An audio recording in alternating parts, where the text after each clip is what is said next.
Tous, donc j'ai 15 minutes pour résumer 4 papiers de recherche et 20 pages de notes. Et ils auront tout le temps du déjeuner pour me massacrer, pour avoir détourné, déformé leur discours. Donc je commence d'abord avec l'intervention de Nassira, qui analysait en fait différentes formes de racisme, différentes formes de préjudice, en montrant que il y a des éléments communs, il y a un processus d'altérisation, la construction d'une altérité. L'homme et la femme, l'hétéro et l'homo, le national et l'étranger.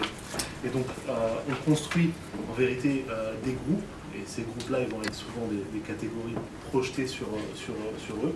Et on n'a pas besoin en fait d'entretenir la peur, parce qu'en fait la présence des migrants va être au fur et à mesure décrite dans les discours comme les nouveaux autres. Ces migrants qui arrivent, ils sont les nouveaux autres, et on va construire à propos d'eux ce discours d'altérité. On mobilise les catégories, en fait, on a besoin de construire ces catégories-là pour éviter le débat qui est, d'après Nassira, le débat central, celui de l'égalité. Incapable d'en faire une réalité, de cette égalité-là, on a besoin de racialiser ces groupes, on a besoin d'en faire des catégories spécifiques pour éviter d'adresser ces problèmes-là. Et donc, racialiser les musulmans, ça permet de garder le contrôle, ça permet de maintenir une certaine logique de classe, et c'est la même qui est opérante. Et au prétexte de quoi? Eh bien, au prétexte du bien collectif. Cette notion-là, la plupart des autres intervenants l'ont reprise aussi, c'est au nom du bien collectif qu'on va produire un certain rapport de domination, un certain discours, une certaine action envers ces communautés. Et Nassira a utilisé l'exemple d'Anders Breivik, qui lui avait une façon particulière de définir ce que c'est d'être blanc, ce que c'est d'être européen, et dans la construction du discours, non seulement à propos des musulmans, mais de ceux qui les soutiennent, il créait des collusions, c'est visible dans son écrit, entre des gens qui seraient efféminés et qui soutiennent d'autres groupes minoritaires et les musulmans. Et c'est des non-musulmans qui ont été visés dans les attaques qu'il avait perpétrées. Et on est passé en vérité dans une certaine logique des juifs aux musulmans, et un élément commun, c'est que ces deux groupes-là sont racialisés et ils doivent être sauvés de leur propre nature. C'est pour cette raison que la religion doit devenir une race. Parce qu'on ne peut pas parler d'effet de nature si on ne mobilise pas le concept de race. Donc la racialisation, elle permet de créer une espèce d'état naturel du juif avant, du musulman aujourd'hui. Et donc cet état naturel exige qu'on aille le libérer de sa propre nature. Alors, il y avait un autre élément très important dans l'intervention de Nassira, c'est tout le discours autour de la sexualité, avec la construction d'un certain nombre de figures types dans le discours islamophobe et dans le discours raciste de manière générale. L'idée que on crée la figure du jeune garçon arabe, du jeune garçon musulman, et qu'il va avoir une espèce de sexualité débordante, il va être naturellement homophobe, il va avoir une espèce de fascination, vouloir accéder au marché des femmes blanches, et il va être du coup, je dirais pas l'expression de Nassira, hypersexuel, il va avoir y compris dans sa sexualité, quelque chose qui tient à la conquête, ça c'est très présent, et la gauche face à ça n'est pas en reste. Donc ces rhétoriques-là, on ne les trouve pas juste à la droite et à l'extrême droite. La gauche y investit aussi dans les thématiques autour du féminisme, autour de la sexualité, autour du fait d'aller libérer un certain nombre de personnes qui seraient sous la coupe du jeune garçon musulman, que ce soit la beurette ou que ce soit l'homosexuel qui a du mal à avouer, qui a du mal à revendiquer sa sexualité. Pourquoi? Parce qu'il serait sous la pression du jeune garçon arabe ou d'un entourage dans ces banlieues-là.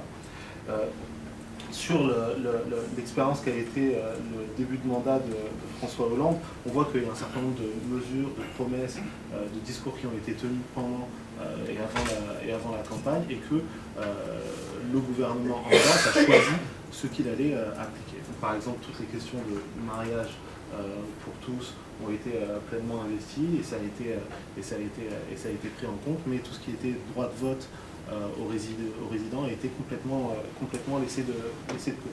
Et donc face à cette inaptitude à faire face aux dérives antiracisme dans les Pays-Bas, un historique, il a un héritage, parce qu'il y a cette espèce de slogan qui résonne après la Deuxième Guerre mondiale qui est « plus jamais ça ».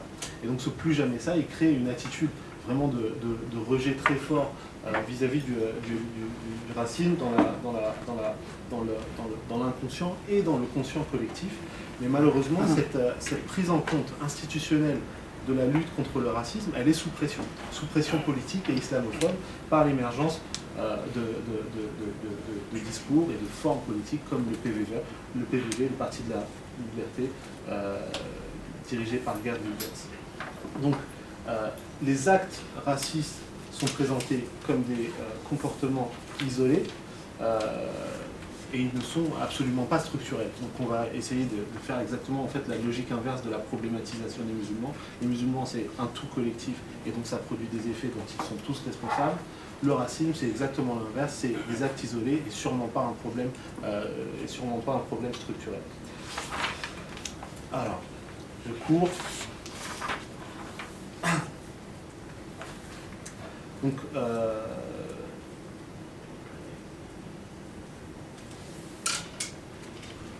ouais. Alors, dans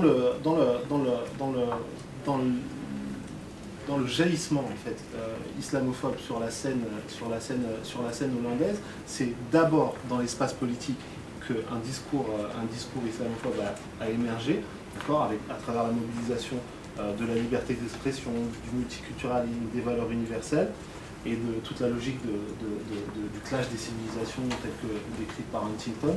Et c'est à partir de ce discours-là qu'ensuite il a été introduit dans l'Assemblée par le PVV. Le fait que le PVV ait pu accomplir des scores aux élections qui sont importants, ça a fait que, au fur et à mesure, ce discours-là à propos des musulmans, cette problématisation des musulmans, elle est devenue quasi consensuelle dans plusieurs espaces hollandais. Ensuite, dans l'intervention d'Armin, vous avez vu, je ne vais pas revenir sur les citations qui ont été données, je vais juste prendre trois concepts qui sont à mon sens, les plus structurants dans son intervention. Armin décrivait en fait des catégories: antisémitisme, islamophobie, philosémitisme, islamophilie. Et en fait, ce qu'il montrait aussi à un moment, c'est que à un moment donné, on a des liens naturels entre être antisémite, être islamophobe. C'est une espèce de racisme, une construction de l'altérité. Même chose. Un goût pour le multiculturalisme opposé. Et puis au fur et à mesure, on va avoir une évolution des discours racistes avec des jonctions qui ne sont pas naturelles. Donc être islamophile, c'est lié à être antisémite. Être islamophobe, en fait, c'est être philosémite. Pourquoi est-ce que Armin fait cette catégorie, fait ces liens-là? Parce qu'il note, en fait, dans la production des discours politiques d'extrême droite en Autriche, une évolution. Une évolution qu'on peut suivre avec le FPO, le principal parti d'extrême droite, qui, d'élection en élection, ne cesse de produire des campagnes islamophobes, et il va se passer quelque chose de très précis. Comment il s'appelle ? Jörg Haider, qui était l'ancien leader du FPO, va créer une nouvelle formation qui s'appelle le Parti de la Liberté, le Parti de la Libération, Alliance pour le futur de l'Autriche. Il va y avoir une dissidence dans l'islamophobie. Donc, au sein même de la production islamophobe, il va y avoir une dissidence. Il y en a qui se revendiquent islamophobes, canal historique en quelque sorte, et puis d'autres qui sont les nouveaux islamophobes, et c'est à celui qui va produire le discours le plus stigmatisant, le discours le plus haineux, au point où, comme le notait Armin, ils sont capables d'être islamophobes l'un envers l'autre. C'est-à-dire que pour se crédibiliser auprès d'une base islamophobe, le FPO va accuser Jörg Haider d'être en vérité un islamophile. Jörg Haider va se convertir à l'islam, il n'a pas encore fait son pèlerinage à la Mecque, mais son billet est sûrement réservé, et donc il y a cette espèce de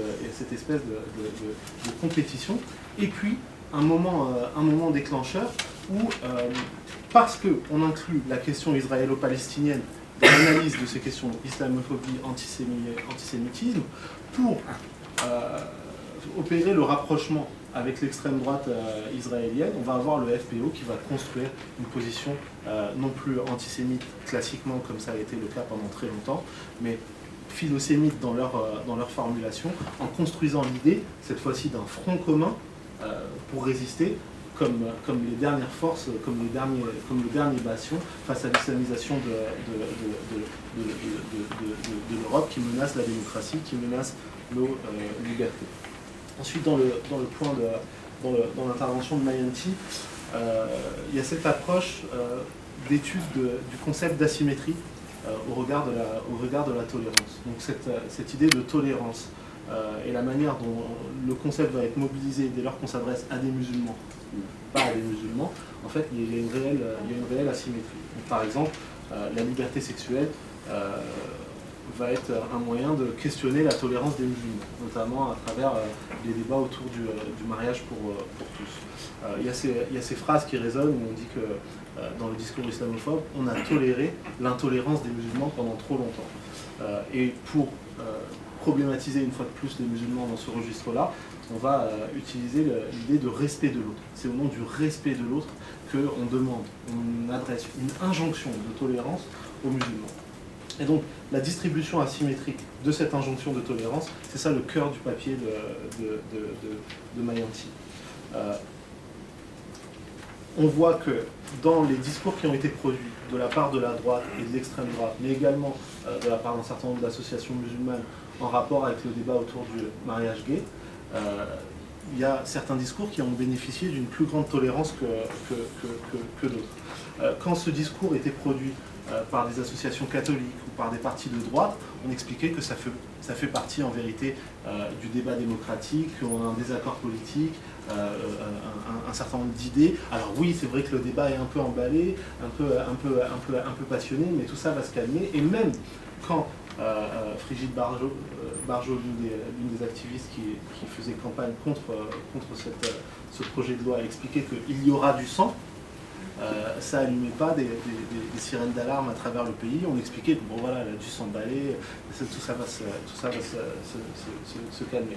Et Mayanti posait la question, est-ce que les musulmans, s'ils avaient posé la même déclaration, il y aura du sang, est-ce que cette déclaration aurait été perçue de la même façon, avec le même esprit bon enfant, un peu indiscipliné, mais qui va vite revenir au calme. Dans le même temps, quand des musulmans proposaient un désaccord ou proposaient une parole contradictoire, que celle-ci soit sur ce projet de loi ou sur d'autres enjeux de société, en fait, on faisait une lecture civilisationnelle de ce désaccord-là. C'est pas parce qu'ils sont dans un espace démocratique et qu'ils ont un désaccord politique avec nous. C'est parce qu'il y a quelque chose qui tient à leur civilisation, forcément différente de la nôtre. Et donc,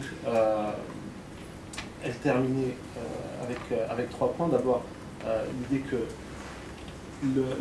la mobilisation du concept de tolérance permet de transformer la question des inégalités en question de choix individuels. C'est-à-dire qu'on n'a plus besoin de répondre, et ça c'était un élément commun avec l'intervention de Nassira, on n'a plus besoin de répondre sur les enjeux d'égalité, sur les enjeux d'égalité réelle, de justice pour tous et ainsi de suite, puisqu'on rentre dans la logique du choix individuel. Et puis il y a un transfert de responsabilité de la part d'un gouvernement, de la part d'un État, de la part d'un pouvoir politique contre les interactions sociales. Cette responsabilité-là, elle va être déléguée, fragmentée en responsabilité individuelle, et donc c'est les individus, les citoyens dans la société, qui seraient les seuls responsables du mode d'interaction les uns avec les autres.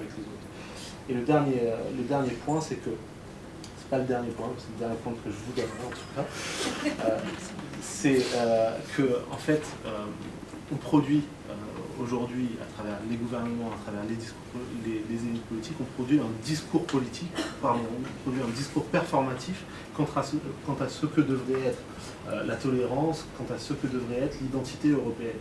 À travers toutes ces questions, je pense que les 4 interventions y ont touché réellement, c'est cette construction de l'altérité et de problématisation des musulmans, quel que soit l'espace. quel que soit l'espace, qu'on parle de questions de société autour du mariage pour tous, qu'on parle de questions de reconnaissance du racisme et de la liberté d'expression, du droit des femmes, quelle que soit la question qui est posée, on va chercher un moyen, un mécanisme pour problématiser cette communauté-là. Voilà. Okay. Merci beaucoup. Okay, so we have Ramon. Go ahead. Excuse me. Is that we have a problem. The restaurant is going to be closed at 2.